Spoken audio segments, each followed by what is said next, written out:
Hey, Cornbread review off the bat, bro. You might not like my review then, man. Yeah, so all in all, man, I ended up coming up 2.5 out of 5. Two of them things. Yo. 5 out of 5 cornbreads for the cornbread review. What you think? Yo, welcome back for another Cornbread movie review. Yes, we are here with another movie review. First one of the year, man. So thank y'all for being with me last year, but that's last year, man. We talking about this year. We're going to start the year off right with the first movie that I got to review. Before we even get to that, make sure you like and subscribe, and please share. Please. Can y'all do that for me? One thing. Can I be my Christmas present and my New Year's resolution that you share one time? Just share it one time. That's it. I'll give you a second. Come on. We good? All right. Appreciate that, man. So we are back with another Cornbread movie review. So today we are going to discuss first movie hot off the presses, Scream 5. Yes, Scream. They made it to 5. And this ain't from 1996. This ain't the first Scream, right? This is Scream 5. It's got some good, some bad, and you know I gotta tackle everything. If you're new to the channel, just know I break down each movie in 5 different categories, all right? First category is acting. Second category, cinematography. Third category, storytelling. Fourth category, did I get what I bought? And fifth category, is it a must-see? The best they can get is 5 out of each category. Add it up, and it spits out a number. And that's what my Cornbread review is. So today, Scream 5, this movie is rated R, and it's only in theaters that I know of. So you do have to go to the movies to see this, okay? So first category is acting. Who is in this movie? Melissa Barrera. She's been in a couple recent movies that I've seen, but I like her, man. I think she's pretty solid. Spoiler alert, obviously, for a couple of the categories. So she's playing the main character, but she's the daughter of the first killer from Scream 1, right?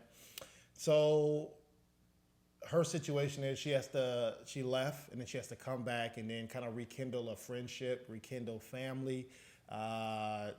She left and she has to deal with a lot of people not liking her, or especially her father, and she has to deal with the backlash of that. So it's kind of a small town. So yes, the word travels fast, and you know the Ghostface is being the killer is a main staple in these movies. So her dad, all bad, right? And then her being the daughter is even worse because she has to deal with those repercussions of her, man. So she did pretty good with the acting part of being sad, being a survivor, being confused on who she is.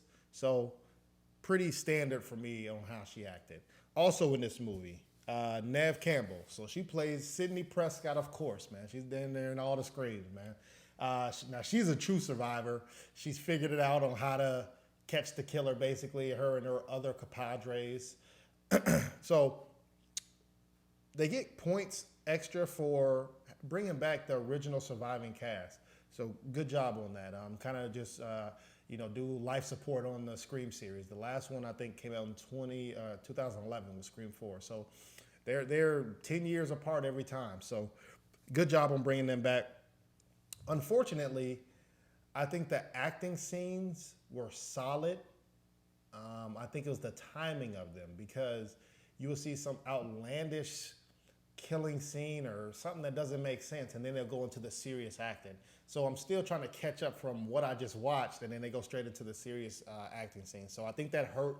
For me, it hurt the film, and it hurt how I'm going to judge this, unfortunately. So overall, this category is going to get a 3 out of 5. I'm going to say it's not all their fault, but it is what it is. It ain't my fault, right? So it is what it is. Next category is cinematography. Now, this movie is about 2 hours, so it's not just a bootleg movie of, it's an hour and 20 minutes or a sequel, so it is what it is. No, you sit there, and I would say the story is complete, and they completed that objective. The budget, $24 million. You know how I feel. I don't care if your budget was $2 million or $300 million. How creative are you? Are you changing the cinematography landscape? Visually, are you creative? How are your transitions? There's different ways to make sure that 24 million is complete. So yes, I do movies that got $200 and $300 million budget, and I've done movies that got $24 million, but it don't matter. I judge this category across the board. So your money is irrelevant in this on how I judge you. Also, it's also based in California, like all of them are, of the movies. Now, this kind of gets repetitive, but it is a screen tactic. Every time there's a scene where something might happen, there's always loud music, like a kill scene, always loud music, over dramatized and theatrics, and then something happened. And it gets kind of old. You're kind of telling the listener, hey, get prepared, or the watcher, get prepared because something's going to happen, but it should be seamless. Or if you want to scare them, jump scare them, right? Don't lead them up to this big reveal of Ghostface, right? So I have a problem with that. But the kills are graphic, bro. What? Hey. The kills are not creative, but when he got you, and they let you see when he got you. So I really enjoyed that. Very gory. I was surprised that they showed the level of detail in these deaths. So good job on that. Also, they only filmed in like 3 or 4 locations, so it wasn't very creative. I understand you got a low budget, but you need a person in the room to say, okay, well, we got to make lemonades out of lemons, right? And I don't think they had that person. Maybe they spent it on just the graphics of the gore and not actually from the film from start to finish. So in this category, it gets a 3.5 out of 5 from me, all right? Now, the next category is storytelling. We've all seen the first Scream. If you ain't seen, I'm sure y'all ain't seen 2, 3, 4, but everybody's seen the first one. Come on, man, stop playing with a Scream. This is damn near a copy and paste of the of the first one. It feels identical. It even feels identical where, come on, man, we in 2022 and you still have house phones. Stop it, bro. Stop it. House phones? And then not even on the house phone, y'all need to learn how to hang up. Somebody called me. I get spam callers all day. Hello? Hey, this is Click. I don't know you. Get off my phone.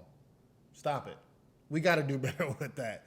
Y'all got to learn how to hang up in the Scream series. You got to learn how to hang up. Now, I like how they tied this 5th one. They took a little bit from the 2nd one and I think the 4th one. I can't remember the 3rd one really, but a lot from the first movie and kind of tied it together. So good job on that. I'm going back to the drawing board of how can we, like I said, give life back to this 5th movie, but still pay respect. So I accept it. I accept the storytelling. Now, a lot of things don't make sense. I'm never going to spoil any movie for y'all, but I got to give y'all certain details. I'm going to say height and weight are a real thing. So things don't make sense, bro. Come on. We got to do better. I understand Scream is always a mystery movie on who done it, who's the killer, who's this. I get it. But then when you finally know what's going on, you're like, okay, how did we even get, what? What? Come on, man. We got to do it a little bit better. And then another thing in storytelling in the Scream series is there's never anyone around. Ever. They just had a whole party. People ain't around. You got a whole hospital. People ain't around. Where are the people at? Where are the cops at? Where are the witnesses at? Where are the people running? Come on, man. We just set up scenes that don't make sense at all. We got to do better. Come on, Scream. I know if there's a Scream 6, got to do better. So storytelling overall gets a 3 out of 5 for me. It was going to get a 2.5, but I think the way that they tied this movie in with the old ones and it made sense chronologically, I'm going to let you slide. I gave you a half a point for that. But overall, storytelling gets a 3 out of 5 for me. All right, next category. Did I get what I bought? This movie is about $10 to $15. Like I said, depends on when you go and which day you go. It's doing pretty well right now in the box office, just because, like I said, this isn't on any streaming platform, so, and with the nostalgia of it. I really like how they brought back what's your favorite scary movie. They brought certain quotes back of the feel good of, yeah, I remember where I was. back in 1996 watching this movie. And it was scary back then, but being an adult, different vibes. Now, I'm going to say Ghostface is soft, low-key, bro. Like, when if he sneak up on you and stab you, he got you. But if you one-on-one with him, he always losing. Always.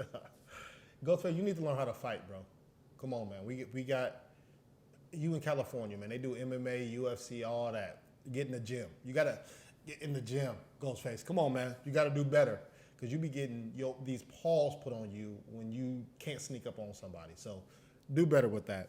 Now, another thing that I hate is all the bad guys talk so much. When the final reveal comes out, y'all always talking. Finish your food. Stop talking, because then you give people a chance to get you back. So, did I get what I bought? I'm going to say a 3 out of 5 for me in this category as well, okay? Now, is it a must-see? Before I give my breakdown of is it a must-see, for the movie world, can we do one thing? Can we actually get high school kids or somebody who just graduated from high school in these high school movies?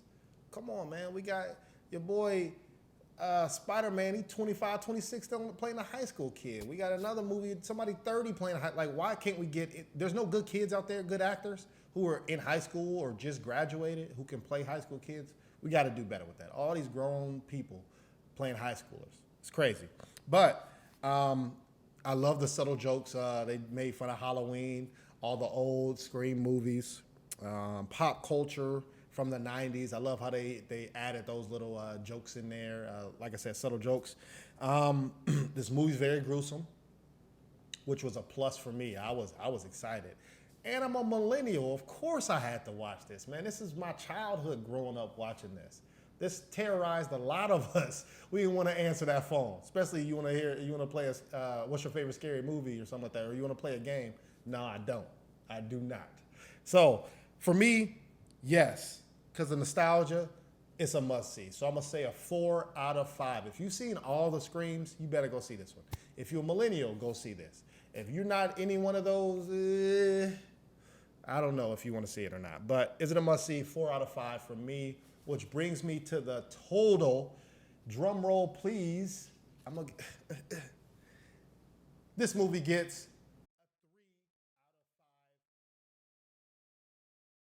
a 3 out of 5 cornbreads from me. Make sure you check out my 2022 movie reviews. I know it's not a long list because it's the first one, but make sure you go check it out. And also, if this is your first time to see me, I also will never leave y'all, especially when I do movie reviews, without a forgotten movie. What is a forgotten movie, Cornbread? Thank you for asking. A forgotten movie is obviously a movie that you forgot, that you didn't even know existed, or you never heard of it, or you did watch it when this movie came out, but you like, man, it's getting cold. I'm going on a date. I'm looking to be motivated. What's a good movie that I can check out? So I'm always going to leave y'all with a movie, a forgotten movie, all right? So today we are talking about this movie this movie came out in 2016. It's an action thriller, and the movie's called 999. Fun fact, I was working in Atlanta when they were filming. I've been cornbread since middle school, so I'm always, if I'm on a set, and I see people shooting, hey, what movie y'all filming? I'm trying to see if I see any famous people, right? What movie y'all filming? This individual said it's a movie called 999. In my head, that sounds stupid. Or is the movie 999 when it comes out and it's flipped over, it's supposed to be 666, right? I didn't know what it was. I'm thinking of devil stuff. But movie comes out, it was filmed in Atlanta, called 999. Basically, 999 is the code for police officer down, right? Send everybody. That's what 999 means. So it was pretty cool to be on the set for a few seconds and then realize what movie they were filming before it came out. So that's just a fun fact. This movie has Casey Affleck in it. He plays a cop as well. And I like a lot of his movies. He's low-key sneaky in some good movies. And then his partner is Anthony Mackie as well, and he plays a cop as well. But star-studded cast. Everybody's in this movie. Watch the trailer if you haven't already. And it's a little robbery, who did it, who's flip sides type of thing. So I think you guys will enjoy it. The movie's called 999. Go check out Scream 5 and make sure you like and subscribe to the channel. I'll be back again next week. I'll holler at y'all again. Peace.